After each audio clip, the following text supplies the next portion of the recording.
नमस्कार, मैं वैभव आपका अपने चैनल निबंध 9 पर स्वागत करता हूं। ये चैनल 10th, 11th और 12th क्लास के मैथमेटिक्स सब्जेक्ट को डेडिकेटेड है। अगर आपको मेरा काम पसंद आए तो शेयर करें, क्योंकि मेरा मोटो ही है क्वालिटी एजुकेशन सबका अधिकार। और अगर आप सारे सिलेबस को कवर करना चाहते हैं तो आप मेरे चैनल को सब्सक्राइब करके सारे मेरी क्लासेस अटेंड कर सकते हैं। अब आप निबंध 9 को इंस्टाग्राम पे भी फॉलो कर सकते हैं। तो चलिए आज का लेक्चर शुरू करते हैं। स्टूडेंट्स, आज हम शुरू करेंगे चैप्टर सेट्स, जो कि 11th क्लास का पहला चैप्टर है, chapter number 1। Set actually definition अगर हम कहें तो मैथमेटिकल डेफिनेशन तो और हो जाएगी, लेकिन सेट हम यूज कर रहे हैं अपनी लाइफ में। किस तरह से कि हमने अपने घर में शूज रखने की एक खास जगह बनाई होती है, क्लोथ्स रखने की एक खास जगह बनाई होती है, यूटेंसिल्स यानी बर्तन रखने की एक खास जगह बनाई होती है। तो ये सब क्या है? एक्चुअली हम जानते हैं कि जहां पे हमने यूटेंसिल्स रखे हैं वहां पे सारे हमको यूटेंसिल्स ही मिलेंगे। जहां क्लोथ्स रखे हैं वहां पे सारे क्लोथ्स ही मिलेंगे, यूटेंसिल्स नहीं मिलेंगे। जहां शूज रखे हैं वहां पे सारे शूज ही मिलेंगे, क्लोथ्स या यूटेंसिल्स नहीं मिलेंगे। तो इसका क्या मतलब है कि हमने ग्रुपिंग कर दी चीजों की, एक जैसी चीजों की ग्रुपिंग कर दी। तो बेसिक आइडिया सेट के पीछे यही है कि हमने ग्रुपिंग की है एक जैसी चीजों की, और उसको अगर हम एक ज्यादा स्ट्रक्चर्ड फॉर्म में पढ़ें और समझें, मैथमेटिक्स के हिसाब से पढ़ें, तो वो सेट कहलाता है। तो अगर मैं डेफिनेशन लिखना चाहूं सेट की, कि एक सेट का क्या मतलब है, तो मैं लिखूंगा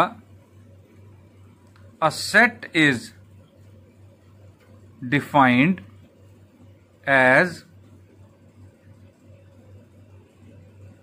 a collection of well-defined and distinct elements, or we can say objects। ये है सेट की definition. A set is defined as a collection. मैंने कहा था ना, शूज की कलेक्शन एक जगह, क्लोथ्स की कलेक्शन एक जगह, यूटेंसिल्स की कलेक्शन एक जगह। कलेक्शन है किन चीजों की? क्योंकि हम मैथ की बात कर रहे हैं तो हम कहेंगे एलिमेंट्स की या ऑब्जेक्ट्स की। यहां पर हमारे एलिमेंट्स नंबर्स हो सकते हैं, यहां पे हमारे एलिमेंट्स क्या क्या हो सकते हैं? ज्यादातर तो नंबर्स ही होंगे, या फंक्शंस होंगे, या अल्फाबेट्स हो सकते हैं, कुछ भी हो सकते हैं। किसी भी चीज की कलेक्शन को हम सेट कहेंगे। लेकिन मैथमेटिक्स में ये थ्योरी जिन्होंने इवॉल्व की वो थे जॉर्ज कैंटर। उन्होंने क्या कहा कि मैथमेटिक्स में हम बात कर रहे हैं, स्ट्रक्चर्ड है ये ज्यादा, और इस वजह से हम इस कलेक्शन में जितने भी एलिमेंट्स रखेंगे वो एक बात तो ये कि डिस्टिंक्ट होने चाहिए। डिस्टिंक्ट का मतलब है डिफरेंट। डिस्टिंक्ट का मतलब है डिफरेंट, कि सारे एलिमेंट्स डिफरेंट हों एक दूसरे से, रिपीट हम नहीं करेंगे, एक बात। और दूसरी कि वो सारे वेल डिफाइंड होने चाहिए। तो डिस्टिंक्ट का मतलब तो तुम समझ गए होगे। वेल डिफाइंड का क्या मतलब है? डिफाइन किसी चीज को करना, इसका क्या मतलब होता है? डिफाइन किसी चीज को करने का मतलब होता है कि हम उस बारे में जानते हों। जैसे शूज, अब हम बिल्कुल एक जैसे दो जोड़े जूते तो रखेंगे नहीं। हमारे पास स्पोर्ट शू हो सकते हैं, लेदर शूज हो सकते हैं, और कैनवस शूज हो सकते हैं, अलग अलग किस्म के शूज हो सकते हैं। लेकिन हम दो सिमिलर, बिल्कुल एक जैसे दो जोड़े तो नहीं रखेंगे ना। तो डिस्टिंक्ट होने चाहिए। क्लोथ्स भी तकरीबन हमारी वैरायटी होती है, लेकिन क्योंकि ये आम लाइफ से जुड़ी बातें हैं तो इसमें रिपीटिशन हो सकती है। एक टाइप के क्लोथ्स होंगे या यूटेंसिल्स, तो चम्मच देखो हमारे, प्लेट्स, ये काफी सारी रिपीटेड होती हैं, लेकिन ये लाइफ की चीजें हैं और हम यहां डिफाइन कर रहे हैं सेट को साइंस के लिए, मैथ के लिए। तो इसलिए यहां पे डिफाइन करना जरूरी है कि एक एलिमेंट अगर आ गया तो उसको दोबारा एंटर करने की कोई जरूरत नहीं है, तो डिस्टिंक्ट होने चाहिए। और वेल डिफाइंड का मतलब है कि हमें पता हो कि वो एलिमेंट है क्या। जैसे अगर मैं एक सेट बनाऊं, मैंने एलिमेंट्स इकट्ठे किए, अभी मैं सेट नहीं बना रहा, मैं एलिमेंट्स इकट्ठे कर रहा हूं, 1 2 3 10 -15 17, तो इनका मैं एक सेट बना सकता हूं। क्यों? क्योंकि एक तो ये डिस्टिंक्ट हैं और दूसरा कि ये सारे वेल डिफाइंड है, मेरे दिमाग में फिट है कि मैंने क्या लिखा है। लेकिन अगर मैं ऐसे करूं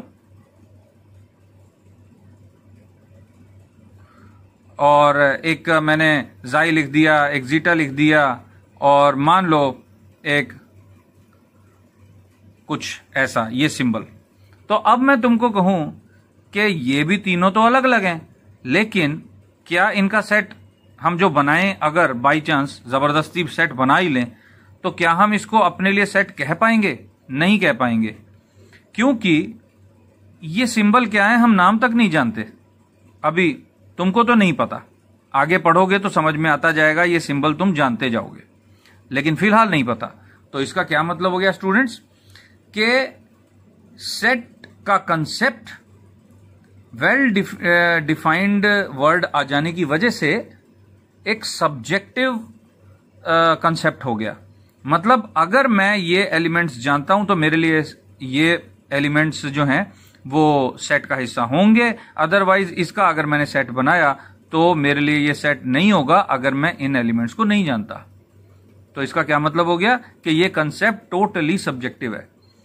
अगर एलिमेंट्स वेल डिफाइंड हैं तो सेट है। वेल डिफाइंड कैसे होंगे? अगर पता हो तो, अगर नहीं पता हो तो वो सेट नहीं है। तो आई थिंक वेल डिफाइंड है कि नहीं है ये बात तुम समझ गए होगे। तो अब एक सेट को किस तरह लिखा जाता है इस बात पे जरा गौर करना। सेट का जो नाम होता है वो कैपिटल इंग्लिश के लेटर से ज्यादातर हम डिनोट करते हैं। ये ए सेट है अगर हमारा, तो शुरुआत करते हैं स्टूडेंट्स पैरेंथेसिस यानी करली ब्रैकेट्स, जो कि आई थिंक तुम सबको, मैंने देखा ज्यादातर स्टूडेंट्स को ये ब्रैकेट बनाने में बहुत मुश्किल होती है, वो कुछ और का और ही बना देते हैं। लेकिन ये बहुत जरूरी है। इसकी जगह गोल ब्रैकेट या स्क्वायर ब्रैकेट लगाया तो वो अर्थ का अनर्थ हो जाएगा, मतलब ही कुछ और हो जाएगा। इसलिए ये ब्रैकेट्स नहीं लगानी, गोल ब्रैकेट स्क्वायर ब्रैकेट नहीं लगानी, पैरेंथेसिस यानी कि करली ब्रैकेट्स का इस्तेमाल करना है। यही है सेट की डेफिनेशन में। अगर ये ब्रैकेट नहीं इस्तेमाल करते तो वो सेट नहीं माना जाएगा, तो तुम्हारे सारे आंसर गलत हो जाएंगे। तो इसको अगर बनाना है तो देखो बहुत सिंपल सी बात है। एक छोटा बच्चा जब ABCD लिखना सीख रहा होता है तो वो क्या करवाते हैं लिखना सिखाने के लिए? एक पेज पे पूरा ए बार बार लिखवाते हैं ना। ऐसे ही तुमने ये ब्रैकेट बनाना सीखना है, एक पेज पकड़ो और उसके ऊपर ये बनाने की प्रैक्टिस करो। ये बनाते रहो जब तक कि तुम्हें ना पसंद आ जाए कि हाँ बुक में जैसा बना हुआ है मैंने वैसा लिख दिया। तब तक बनाने का प्रयास करते रहो और अपने हाथ को सेट करते रहो कि ये मैं तेजी से भी बनाऊं तो ये ठीक ही बने, गलत ना बने। बहुत आसान है, लेकिन बस प्रैक्टिस की जरूरत है। तो सेट का नाम कैपिटल अल्फाबेट से होता है, इज इक्वल टू, शुरू करते हैं हम करली ब्रैकेट से, और मैंने ये एलिमेंट का सेट बनाना था तो 1, 2, 10, 3, -15, 17 मैंने ये वाले एलिमेंट्स इकट्ठे करके लिख दिए। मेरे लिए ये एक सेट बन गया।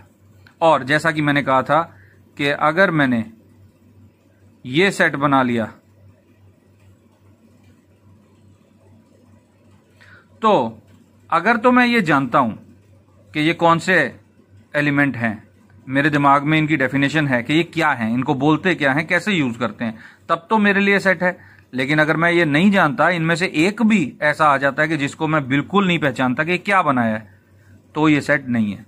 इसलिए ये कंसेप्ट सब्जेक्टिव है, ये पर्सन पे डिपेंड करता है कि जो देख रहा है सेट को वो जानता है कि नहीं जानता। तो ये तो हो गई बेसिक बात सेट की। अब हम अगर कहना चाहें, मेरे पास एक सेट है, मान लो मैंने एक सेट बनाया, एक्स वाई जेड, ये 3 एलिमेंट्स का एक सेट बनाया, क्योंकि ये वेल डिफाइंड है, हम जानते हैं हमने क्या लिखा है और हम ये भी जानते हैं कि ये सारे अलग अलग हैं, इसलिए सेट है। तो मैं अगर लिखना चाहूं कि एक्स इज कंटेन्ड इन ई,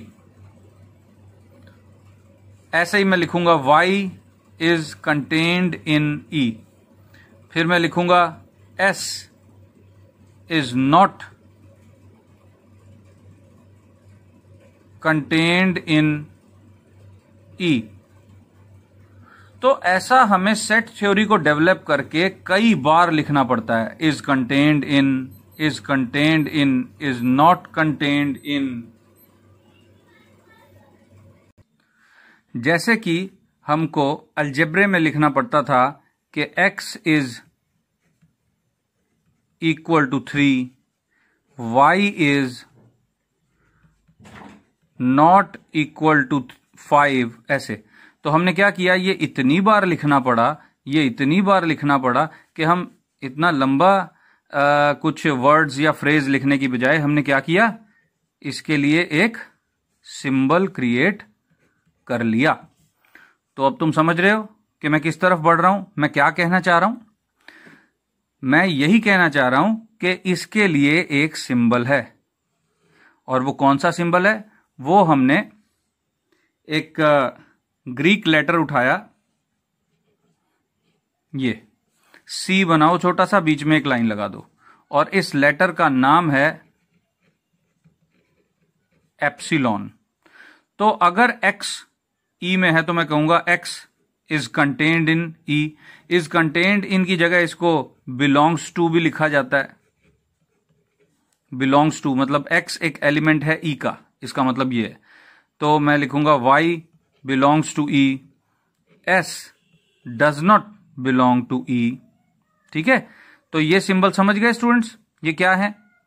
इसका मतलब है कि ये एलिमेंट इस सेट में है। तो इसका अगर सिंटेक्स देखें, इस सिंबल का सिंटेक्स क्या है, तो एलिमेंट, ये सिंबल और सेट, इस तरफ एलिमेंट रहेगा, इस तरफ सेट रहेगा। तो आई थिंक क्लियर है, बहुत आसान है, कोई खास मुश्किल काम नहीं है।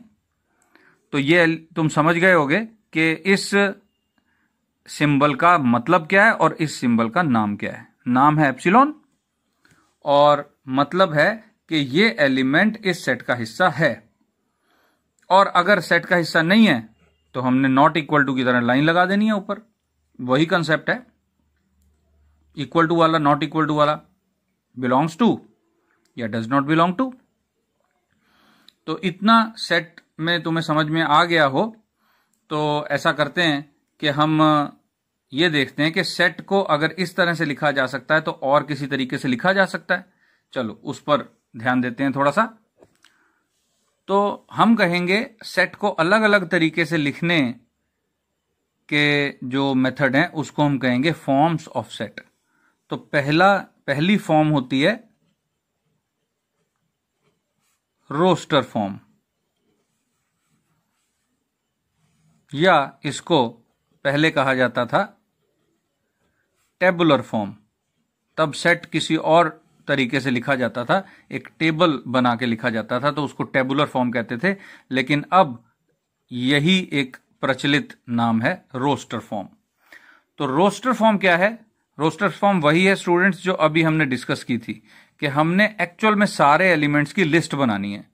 जैसे मैंने सेट बनाना है 1 2 3 4 5 6 7 8 9 10, ये रोस्टर फॉर्म है। मैंने सारे एलिमेंट्स लिख दिए, इजी है, कोई दिक्कत नहीं। जितने सेट में एलिमेंट्स हैं वो सारे लिखे और इन ब्रैकेट्स में बंद कर दिए।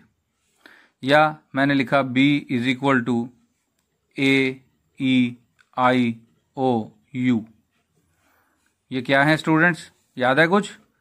इंग्लिश थोड़ी सी तुमको अगर छोटे से छोटे बच्चे को भी थोड़ी सी भी इंग्लिश आती है तो वो ये जानता है कि ये क्या चीजें हैं। These are vowels.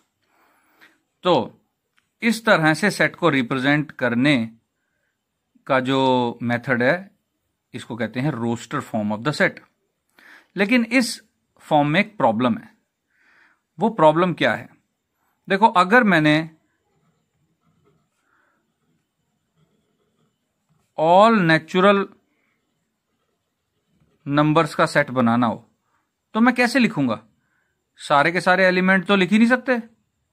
क्या किया जाए फिर? तो उसमें रोस्टर फॉर्म को थोड़ा सा अपग्रेड किया गया और कहा गया कि अगर इस तरह हो रहा है तो हम ऐसे लिखेंगे 1 2 3 डॉट डॉट डॉट। मैंने डॉट डॉट डॉट डाल दी, इसका मतलब ये कहीं भी नहीं रुकेगा, इन्फिनिटी तक चलेगा। हमने फिर ये प्रॉब्लम देख के कि जहां पे इतने सारे एलिमेंट हैं जिसकी लिस्टिंग ही नहीं की जा सकती, उनके लिए ये तरीका खोजा गया।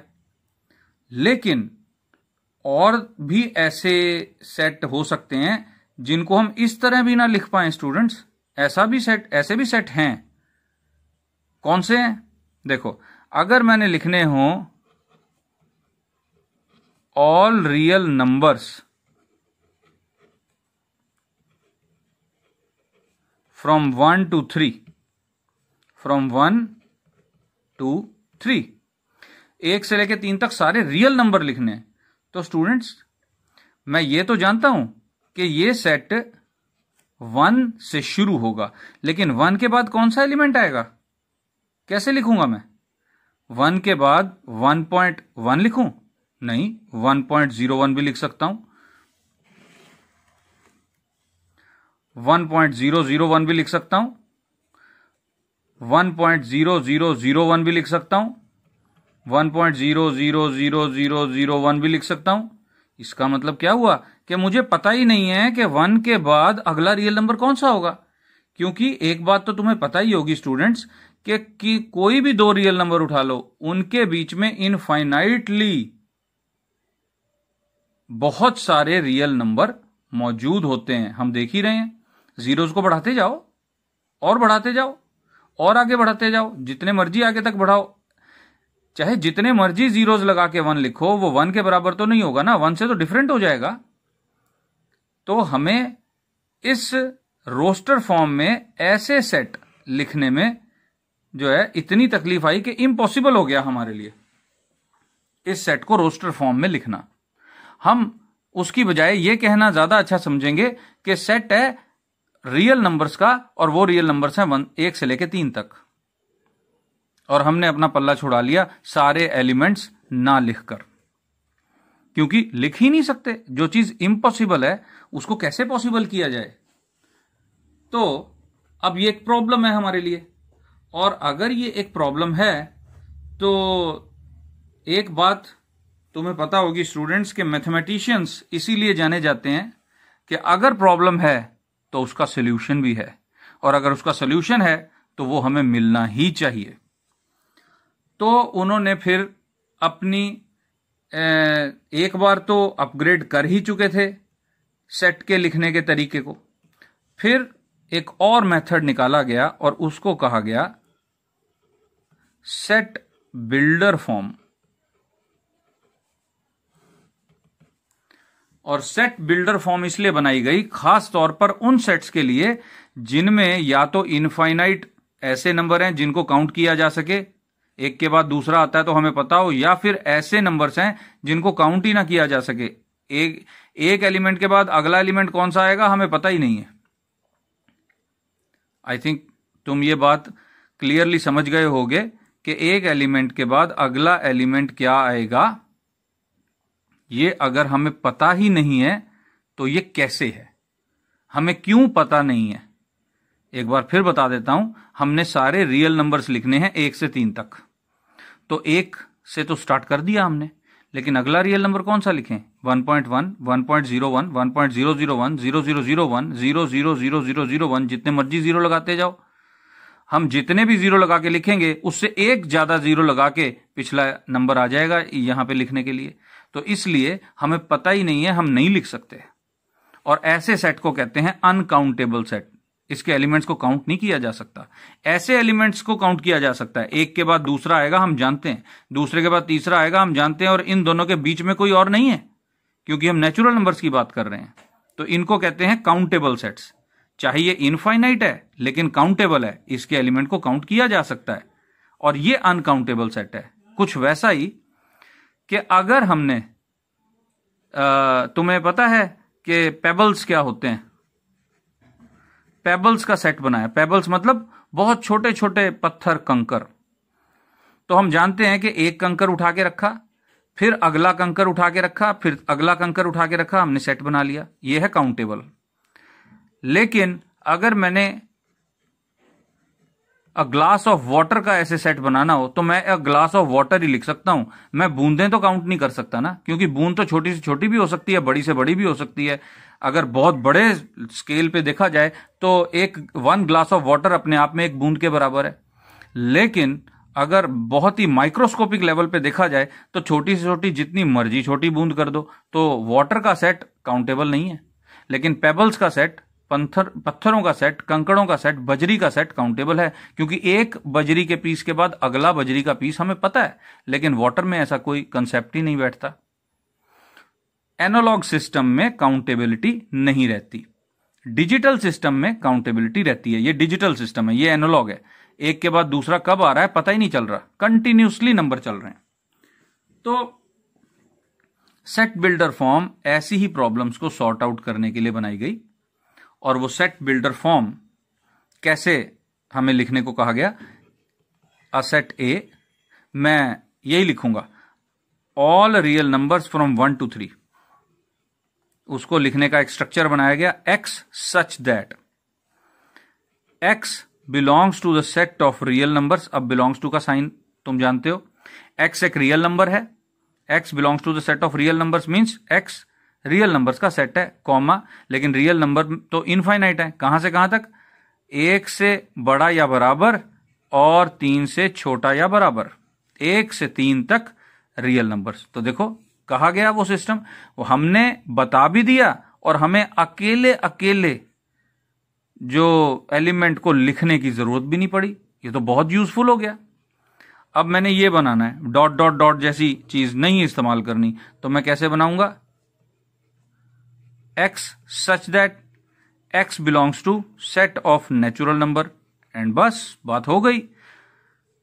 इसको एक्चुअली नंबर, नेचुरल नंबर का ही सेट कहेंगे, क्योंकि सारे नेचुरल नंबर आ गए, कोई कंडीशन नहीं लगाई। जैसे यहां कंडीशन लगाई हुई है ना 1 से 3 तक या -5 से 6 तक, जैसे भी यहां पे कोई कंडीशन नहीं है, तो ये नेचुरल नंबर सारे ही आ गए। तो इस तरह स्टूडेंट्स सेट बिल्डर फॉर्म हमारे लिए बहुत ज्यादा यूजफुल है। सेट बिल्डर फॉर्म हम बहुत सारे सेट्स की लिख सकते हैं जिनकी रोस्टर फॉर्म नहीं लिख सकते। लेकिन एक और बात भी है कि सेट बिल्डर फॉर्म उन्हीं सेट की लिखी जा सकती है जिनके सारे एलिमेंट किसी खास बात से जुड़े हुए हों। जैसे इस सेट के सारे एलिमेंट इस बात से जुड़े हुए हैं कि all real numbers from 1 to 3।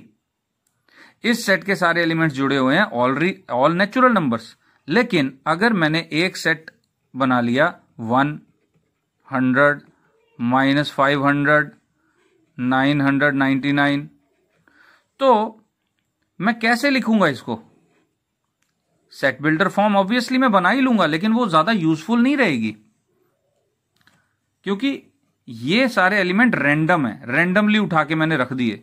तो अगर मैं इसका सेट बिल्डर फॉर्म बनाने की कोशिश भी करूंगा तो मैं क्या कहूंगा, क्या लिखूंगा? इसके लिए क्या प्रॉपर्टी लिखूंगा? मुझे ये लिखना पड़ेगा x बराबर 1, x बराबर 100, x बराबर -500 और x बराबर 999। तो अगर मैंने ऐसे ही लिखना है तो ये क्या बुरा है? मैं इस तरह लिखूंगा। तो तुम देख रहे हो कि दोनों फॉर्म्स जो हैं, रोस्टर फॉर्म भी और सेट बिल्डर फॉर्म भी, उनकी अपनी अपनी एडवांटेजेस और लिमिटेशंस हैं। रोस्टर फॉर्म की यह लिमिटेशन है कि उसमें अनकाउंटेबल सेट नहीं लिखा जा सकता, या जो इनफाइनाइट सेट है उसको लिखने में हम सारे एलिमेंट्स नहीं लिख सकते, या फिर अगर फाइनाइट एलिमेंट्स भी हैं लेकिन बहुत सारे हैं तो हम थक जाएंगे, पूरा का पूरा पेज ही आ जाएगा। जैसे मान लो मैंने ये सेट बनाया x such that x is a natural number x less than 101। तो इसका क्या मतलब हो गया कि सारे नेचुरल नंबर जो 101 से छोटे हैं, नेचुरल नंबर 1 से स्टार्ट होते हैं, तो 1 से लेके 100 तक x जो है वो 101 से छोटा रहेगा। तो 1 से लेके 100 तक हमने कितनी छोटी सी जगह में ये सेट लिख दिया। लेकिन भाई अगर हम इसको रोस्टर फॉर्म में लिखने जाएंगे तो 1 2 3 4 करते करते करते हमें 100 तक गिनती लिखनी पड़ेगी। तो उसी के लिए हमने ये डॉट डॉट डॉट क्रिएट किए कि अगर हमने डॉट डॉट डॉट कर दिया तो इसका मतलब ये जो सीक्वेंस चली आ रही है इसी सीक्वेंस में आगे चलें। अगर आगे कोई नंबर नहीं लिखता तो इसका मतलब चलते ही रहें इन्फिनिटी तक, और अगर मैंने यहां पे एक नंबर लिख दिया तो इसका मतलब यहीं तक। तो ये मुझे ज्यादा अच्छा लगता है क्योंकि यहां पे एक तो एलिमेंट्स लिखने पड़ रहे हैं और पूरे भी नहीं लिख पा रहे हम। सारे अगर एलिमेंट लिखेंगे तो मेरे ख्याल से एक पेज तो एक सेट में ही खत्म हो जाएगा। तो सेट बिल्डर फॉर्म यहां पे बहुत यूजफुल रही। लेकिन अगर कोई ऐसा सेट है जिसके सारे एलिमेंट्स रैंडम हैं, किसी एक खास फॉर्मूले से या खास प्रॉपर्टी से नहीं बंधे हुए, तो हमें वो रोस्टर फॉर्म में ज्यादा यूजफुल है लिखना, इस तरह से लिखने की बजाय। तो आई थिंक दोनों फॉर्म्स तुम्हें समझ में आ गई होंगी। रोस्टर फॉर्म में तो कुछ नहीं है, सारे एलिमेंट्स लिखने हैं, लेकिन एक बार फिर देख लो कि हमारा सेट बिल्डर फॉर्म कैसे लिखा जाता है। x सच दैट ऐसे ही शुरू होगा सारा, और उसके बाद हम कोई भी प्रॉपर्टी लिखेंगे, प्रॉपर्टी ऑफ x के एलिमेंट किस तरह से आ रहे हैं, सेट बिल्ड कैसे हो रहा है, सेट बिल्ड होने की प्रॉपर्टी, एंड दैट्स ऑल। ऐसे लिखते हैं हम। जैसे कि हमने AEIOU वाला वोवल्स का सेट लिखा है, तो वोवल्स का सेट अगर मैं सेट बिल्डर फॉर्म में लिखूंगा तो इस तरह लिखूंगा x such that x is a vowel, that's all. मुझे AEIOU लिखने की जरूरत ही नहीं पड़ी। तो इस तरह से मैंने क्या किया, सेट बिल्डर फॉर्म बना दी। तो आई थिंक तुमको दोनों फॉर्म्स समझ में आ गई हैं और ये एप्सिलॉन का साइन समझ में आ गया है। तो अब हम पहली एक्सरसाइज पे जा सकते हैं। तो हम शुरू करते हैं एक्सरसाइज 1.1। तो स्टूडेंट्स, ये है हमारा एक्सरसाइज 1.1 का पहला question. Which of the following are sets justify your answer. इनमें से कौन से सेट बनेंगे, कौन से नहीं बनेंगे, ये देखते हैं। The collection of all months of a year beginning with the letter J। क्या ये सेट बनेगा? देखो सेट की डेफिनेशन क्या थी। सेट की डेफिनेशन थी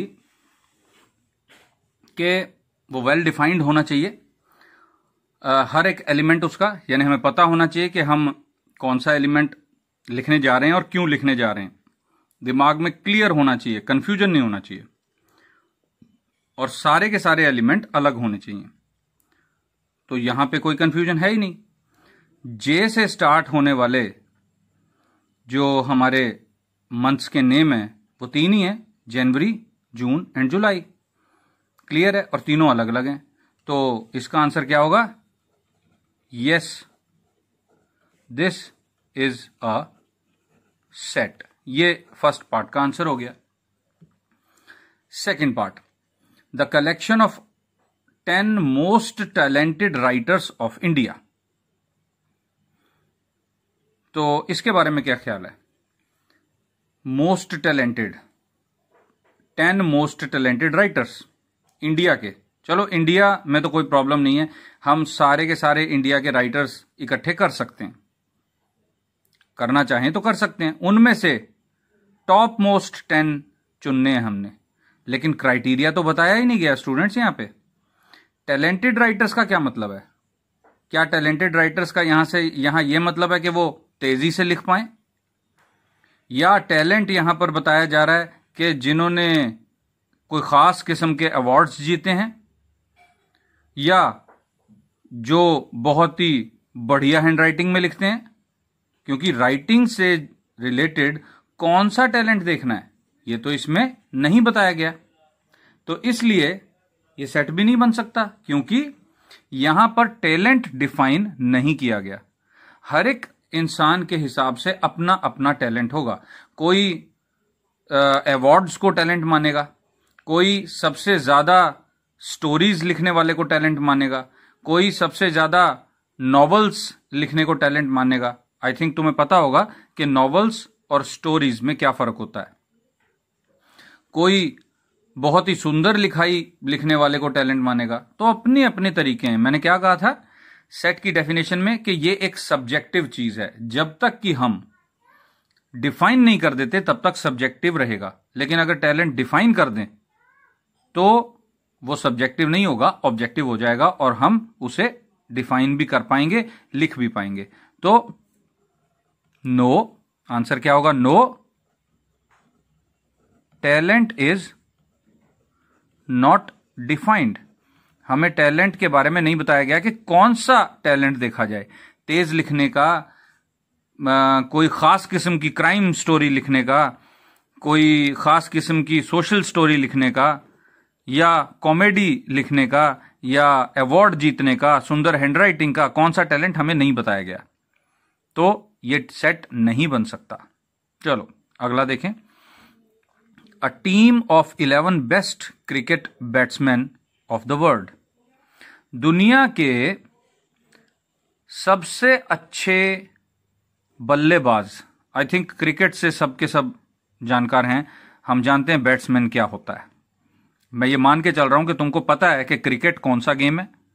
अब तुम कहोगे सर मजाक कर रहे हो, क्रिकेट हमें नहीं पता होगा, हमारा तो नेशनल गेम क्रिकेट बनने की कोशिश में। तो चलो खैर, मैं ये मानता हूं कि क्रिकेट पता है और क्रिकेट में बैट्समैन क्या होता है ये तुम्हें पता है।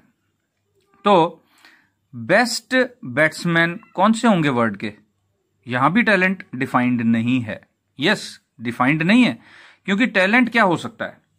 सबसे ज्यादा एवरेज हो किसी बैट्समैन की, या सबसे ज्यादा सिक्सेस हिट किए हों, या सबसे ज्यादा 4 हिट किए हों, सबसे ज्यादा सिंगल लिए हों, या सबसे ज्यादा बार नॉट आउट गया हो। कौन सा टैलेंट? सबसे ज्यादा स्ट्राइक रेट हो, सबसे ज्यादा बार वो मैच खेला हो, सबसे ज्यादा रन बनाए हो। तो यहां पर टैलेंट डिस्क्राइब्ड नहीं है। तो यहां भी हमारा आंसर होगा no, criteria is not defined. क्योंकि अगर मैं अपनी बात कहूं तो मैं एवरेज को बेस्ट मानता हूं, कोई और कहेगा मैं स्ट्राइक रेट को बेस्ट मानता हूं, कोई और कहेगा मैं सबसे ज्यादा रन बनाने को बेस्ट मानता हूं, तो कोई कहेगा मैं सबसे ज्यादा 6 हिट करने वाले को बेस्ट मानता हूं। तो ये तो सब्जेक्टिव हो गया, और अगर सब्जेक्टिव हो गया तो डिफाइंड नहीं है क्राइटेरिया, और सेट नहीं बन सकता। तो यहां पे the collection of all boys in your class. तो तुम्हारी क्लास में कौन कौन से बॉयज हैं? आई थिंक ये तो तुम पता लगा ही सकते हो स्टूडेंट्स। बॉयज कौन से हैं? जो बॉयज नहीं हैं वो या तो गर्ल्स हैं या ट्रांसजेंडर्स हैं। तो इसका आंसर होगा yes, this is a set. फिर 5th part, the collection of all natural numbers less than 100। तो ये भी एक सेट है, क्योंकि नेचुरल नंबर लेस देन 100 लिखने हैं ना, 1 से लेकर 99 तक हमें क्लियर है। तो यस, इसका आंसर भी ये होगा, दिस इज अ सेट। इसका आंसर ये हो गया। अब अगला, a collection of novels written by Munshi Premchand. Munshi Premchand हमारे हिंदी साहित्य में बहुत बड़े राइटर माने जाते हैं। और अगर मैं अपनी पर्सनल बात करूं, टोटली पर्सनल स्टूडेंट्स, तो पर्सनली अगर मैं हिंदी साहित्य पढ़ता हूं तो सिर्फ मुंशी प्रेमचंद की ही कहानियां, और मैंने इनके तकरीबन सारे नॉवेल्स की कलेक्शन रखी हुई है, और जो इनकी स्टोरीज हैं वो भी सारी की सारी मैंने रखी हुई हैं, और मैं टाइम टू टाइम पढ़ता रहता हूं। खैर ये तो मेरी पर्सनल बात हो गई, लेकिन हम सेट की बात कर रहे थे कि a collection of novels written by Munshi Premchand. Munshi Premchand के लिखे नॉवेल्स, तो ये तो कोई खास दिक्कत नहीं है। मुंशी प्रेमचंद ने जितने भी नॉवेल्स लिखे हैं उनकी लिस्ट बनाएंगे और उनको सेट की फॉर्म में लिख देंगे, तो ये सेट बन गया। तो yes, this is a set. तो इसका आंसर ये हो गया। तो 3 पार्ट्स और हैं इस क्वेश्चन के, लेकिन मुझे लगता है कि मैंने इतने ढंग से तुमको करा दिया है ये क्वेश्चन कि बाकी 3 पार्ट्स तुम अपने आप कर सकते हो। और आज की क्लास पहले ही लंबी हो चुकी है, हम और इसको लंबा नहीं करेंगे। तो आज बस इतना ही। तुमने ये 3-4 बातों पे ध्यान देना है जो इस हमने लेक्चर में सीखी। अब हम अगले लेक्चर में मिलेंगे स्टूडेंट्स। तब तक वैभव की तरफ से best of luck. Thank you.